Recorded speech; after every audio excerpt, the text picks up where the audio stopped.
সরকারি আদিয়াবাদ ইসলামিয়া উচ্চ বিদ্যালয় এবং কলেজ এটি একটি ঐতিহ্যবাহী প্রতিষ্ঠান। এটা স্কুল প্রতিষ্ঠান হয়েছে 1912 সালে এবং কলেজ প্রতিষ্ঠা হয়েছে 1995 সালে। আমি এখানে অধ্যক্ষ হিসেবে জয়েন করেছি 23শে ফেব্রুয়ারি 2025 সহযোগিতায়, সকল শিক্ষকের সহযোগিতায় কলেজ এবং স্কুল যথারীতি সরকারের নিয়ম কানুন মেনে আমরা পরিচালনা করছি। শিক্ষক জেনেই হয়েছে, শিক্ষক চাপে পড়ে হয়নি, ইচ্ছা করে শিক্ষকতা পেশাকে বেছে নিয়েছি। আমি ইচ্ছা করলে প্রশাসন ক্যাডারে হয়তো ভাগ্যে থাকলে হয়ে যেতে পারতাম, আমার রেজাল্ট ছিল। তো যে কারণে আমি বিসিএস যখন অ্যাটেন্ড করি তখন 1 নাম্বার চয়েস ছিল আমার শিক্ষা এবং দ্বিতীয়ত চয়েস ছিল প্রশাসন। আমার বাবা একটি কথা বলেছিলেন যে কখনো যেন অন্যায় যেন তোমাকে টাচ না করে। সেই বাবার কথাকে গুরুত্ব দিতে গিয়ে আমি শিক্ষাকে 1 নাম্বার চয়েস হিসেবে দিয়ে মধ্যে না জড়াতে অন্যায় থেকে বাইরে থাকার জন্য চেষ্টা করেছি এবং শিক্ষকতা পেশাকে এই জন্য নিয়েছি যে এটি আমি চাইলেও যেন অন্যায়ের সাথে জড়িত না হতে পারি। 2025 সালে সরকারি আদিয়াবাদ ইসলামিয়া স্কুল এবং কলেজ থেকে 208 জন পরীক্ষার্থী অংশগ্রহণ করেছে এবং আমাদের এবার পাশের হার হচ্ছে প্রায় 92%। 21 জন এ প্লাস পেয়েছে এবং যে 21 জন এ প্লাস পেয়েছে তারা সবাই বিজ্ঞানের ছাত্র এবং ছাত্রী। তাদের উজ্জ্বল ভবিষ্যৎ কামনা করছি। এই প্রশ্নটি আসলে আমাদের জাতির জন্য একটি গুরুত্বপূর্ণ প্রশ্ন, যে ছাত্র এবং ছাত্রীদেরকে আমরা রেজাল্ট দিয়ে বের করে দিচ্ছি, তারা উচ্চশিক্ষা নিচ্ছে, উচ্চ শিক্ষিত হচ্ছে কিনা এটি আমাদের সমাজের কাছে একটি প্রশ্নবোধক চিহ্ন হয়ে দাঁড়িয়েছে। আজকাল দেখা যায় যে আমরা অনেক শিক্ষা লাভ করেছি, পিএইচডি ডিগ্রি নিয়েছি, অনেক বড় বড় জায়গায় আমরা চাকরি করছি, অথচ আমাদের বাবা মা আত্মীয় স্বজনের খোঁজখবর আমরা কেউ রাখতে পারছি না। এটি সুশিক্ষার অভাব রয়ে গেছে। আমার ব্যক্তিগত মত হচ্ছে যে আমাদেরকে শিক্ষার পাশাপাশি সুশিক্ষা দিতে হবে। আমি জাগাতে না পারি তাহলে আমি শিক্ষক হিসেবে ব্যর্থ। এবং আমি অকপটে স্বীকার করি যে বাংলাদেশের বর্তমান রাজনৈতিক পরিস্থিতি, সামাজিক অবস্থান, অর্থনৈতিক অবস্থানের প্রেক্ষিতে আমরা শিক্ষার্থীদের ভিতরে মনুষ্যত্ব খুব একটা জাগ্রত করতে পেরেছি বলে আমার মনে হয় না। এখানে আমাদের শিক্ষক সমাজের বিভিন্ন প্রতিকূলতা রয়েছে, অর্থনৈতিক অবস্থান জড়িত আছে, সামাজিক অবস্থান জড়িত আছে। এই বিষয়গুলোর প্রেক্ষিতে আমাদের শিক্ষকদের মান মর্যাদা, শিক্ষকের অবস্থান, এগুলাকে যদি আমরা সরকারিভাবে পৃষ্ঠপোষকতা করতে পারি, সরকার যদি আমাদেরকে পৃষ্ঠপোষকতা দেয় এবং শিক্ষকের যে সামাজিক অবস্থান এটিকে যদি সমুন্নত করে, তাহলে শিক্ষক আন্তরিকভাবে মনুষ্যত্ব জাগ্রত করার কাজটি 100 ভাগ থেকে চেষ্টা করবে। এবং শুধু শিক্ষক হিসাবে এটাই বলবো যে মনুষ্যত্ব জাগ্রত করা ছাড়া আমাদের শিক্ষার্থীদেরকে আমরা শুধু উচ্চ শিক্ষা দিলেই হবে না, বাবা মা আত্মীয় স্বজন সবাইকে যেন সে শ্রদ্ধার সাথে দেখে। মানবিক গুণাবলী অর্জন করাই মূল লক্ষ্য।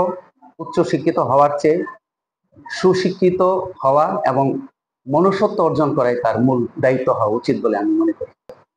আমাদের সরকারি পৃষ্ঠপোষকতায় আমাদের এখানে মাল্টিমিডিয়া ক্লাস আমরা পেয়েছি, মাল্টিমিডিয়া ক্লাসরুম আমাদের আছে। তো যেহেতু স্কুল সেকশনে আমাদের প্রতিটা কক্ষে এখনো আমরা সরকারি অনুদান পাই নাই, কিছু কিছু কক্ষে পেয়েছি। তো সেগুলোতে আমরা মাল্টিমিডিয়া স্থাপন করেছি এবং আইসিটি ক্লাসগুলো আমাদের ল্যাবরেটরিতে পরিচালিত হয়। ছাত্রদের প্র্যাকটিক্যাল ক্লাসগুলো আইসিটি ল্যাবে আমরা পরিচালনা করে থাকি এবং মাঝে মধ্যেই আমরা প্রজেক্টরের মাধ্যমে অভিভাবক সমাবেশ করে থাকি। বিভিন্ন ডকুমেন্টস আমরা প্রদর্শন করে থাকি ছাত্রদের জন্য, যাতে যেগুলো তাদের জ্ঞান বৃদ্ধি করবে, সামাজিক অবস্থা বুঝতে সুবিধা, তাদেরকে একটু এগিয়ে রেখেছে। তবে আমি এই আহ্বান জানাবো যে আমাদের এই উপজেলা লেভেলে যে কলেজ স্কুলগুলো রয়েছে সেগুলোতে যেন পর্যাপ্ত পরিমাণে আইসিটি সরঞ্জাম সরবরাহ করা হয়। ধন্যবাদ। আমরা এখানেও মোটামুটি আমরা এগিয়ে আছি যে আমাদের এই আদিয়াবাদ সরকারি আদিয়াবাদ ইসলামী উচ্চ বিদ্যালয় এবং কলেজে আমরা প্রায় ভ্রাম্যমাণ ভিজিলেন্স টিম, যেটা আমরা বলি ভিজিলেন্স টিম আমরা পরিচালনা করি। আমাদের কলেজে ভিজিলেন্স টিম প্রতিদিনই দায়িত্ব পালন করে। আকস্মিকভাবে আমরা আমি দায়িত্ব নেওয়ার পর থেকেই আকস্মিকভাবে আমরা ছাত্রদের মোবাইল চেক দেই, পকেটে আছে কিনা, ব্যাগের ভিতরে আছে কিনা, এবং আমাদের সহকারী প্রধান শিক্ষক প্রতি ক্লাসে গিয়ে ছাত্রদের ব্যাগ চেক দিয়ে বিভিন্ন জিনিসপত্র আমরা যেগুলো পাই সেগুলো আমরা সিজ করে নিয়ে আসি এবং গার্জিয়ানদেরকে ডেকে আনি, অবহিত করি এবং শাস্তির ব্যবস্থা করি। বিশেষ করে আমরাও কিছুটা সম্মুখীন হই এ ব্যাপারে। কোনো কোনো ছাত্রের মোবাইল আমরা আটক করি, মোবাইল 1 সপ্তাহ 2 সপ্তাহ আমরা বন্ধ করে আমাদের কাস্টডিতে রেখে দেই। গার্জিয়ান না আসা পর্যন্ত আমরা মোবাইল দেই না এবং গার্জিয়ানদেরকে এই উপদেশ আমরা দিয়ে থাকি যে আপনি যখন ছাত্র আপনার ছেলে মেয়ে যখন বাসায় পড়াশোনা করতেছে আপনি লক্ষ্য রাখবেন যে সে বইয়ের ভিতরে কোনো মোবাইল রাখছে কিনা। বইয়ের ভিতরে যদি মোবাইল রেখে আপনাকে দেখায় যে সে পড়াশোনা করছে, আসলে পড়াশোনা হচ্ছে না।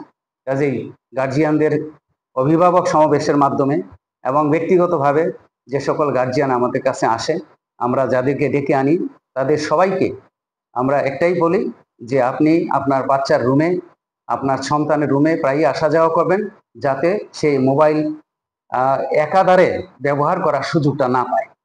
প্রয়োজনীয় কাজ ব্যতীত তার হাতে আপনারা মোবাইল দিবেন না, এই ব্যবস্থাটি আমরা করে থাকি। আর ভিজিলেন্স টিম আমার সারাক্ষণ সচেতন থাকে এবং তৎপর থাকে। তারা যে কোনো ছাত্রের কাছ থেকে মোবাইল পাওয়া মাত্রই আমাকে অবহিত করে, আমার সহকারী প্রধান শিক্ষককে অবহিত করে। আমরা কলেজ থেকে আমাদের সিনিয়র শিক্ষকদের মাধ্যমে মোবাইলগুলো আমরা সিজ করে নিয়ে আসি এবং তাদের শাস্তির আওতায় নিয়ে আসি। তারা যেন কলেজে অন্তত পক্ষে মোবাইলকে না নিয়ে আসতে পারে, আর বাসায় যেন সীমিত সময়ের বাহিরে তারা যেন মোবাইলটা ব্যবহার করতে না পারে, সে ব্যাপারে গার্জিয়ানদেরকে আমরা সচেতন করি। আমরা মাদক বিশেষ করে আমাদের সমাজের জন্য একটি অভিশাপ। আমাদের কোমলমতি শিক্ষার্থী যারা আছে তাদেরকে আমরা এই অভিশাপ থেকে মুক্ত রাখতে চাই এবং বিশেষ করে আমরা অভিভাবক সমাবেশ করেছি। আমি যোগদান করার কিছুদিনের মধ্যেই সিনিয়র শিক্ষক মন্ডলীর সমন্বয়ে সরকারি নির্দেশনা মোতাবেক আমরা একটা অভিভাবক সমাবেশ করেছি এবং সেই অভিভাবক সমাবেশে মাদক বিরোধী ডকুমেন্টের মাধ্যমে আমরা প্রজেক্টরের মাধ্যমে শো করেছি এবং ছাত্রছাত্রীদের সচেতনতা বৃদ্ধির চেষ্টা করেছি।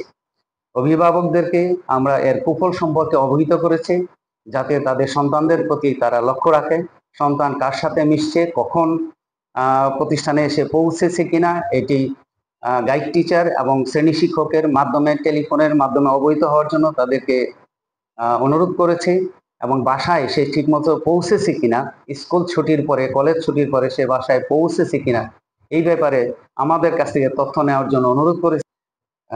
বাল্যবিবাহ আমাদের প্রতিষ্ঠানে আমরা শিক্ষকদের মাধ্যমে প্রতি ক্লাসে শ্রেণী শিক্ষকদের মাধ্যমে আমরা এই তথ্যটি পৌঁছে দিয়েছি যে বাল্যবিবাহ আমাদের সমাজের জন্য একটি ব্যাধি হিসেবে আসছে। এটা যেন